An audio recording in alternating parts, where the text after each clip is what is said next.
மக்களே, இன்னைக்கு lunch box recipe என்னன்னு சொல்லிட்டு பார்ப்போம்.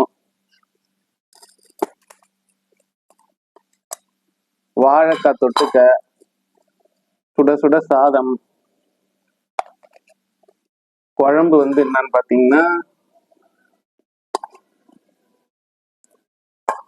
குழம்பு சாம்பார், முருங்காய்,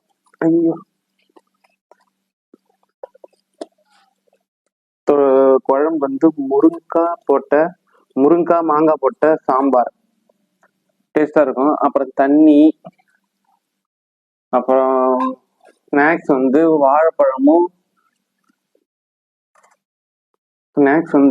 வாழைப்பழம், மாங்காய் இல்ல மாம்பழம்.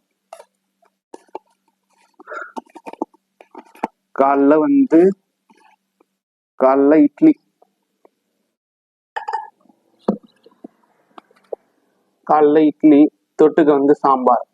மக்களே, உங்க வீட்டுல என்னன்னு சொல்லிட்டு கமெண்ட் பண்ணுங்க மக்களே. இதுதான் இன்னைக்கு லஞ்ச் பாக்ஸ் ரெசிபி. முடிஞ்சா என் சேனலை கொஞ்சம் சப்ஸ்கிரைப் பண்ணிக்கோங்க.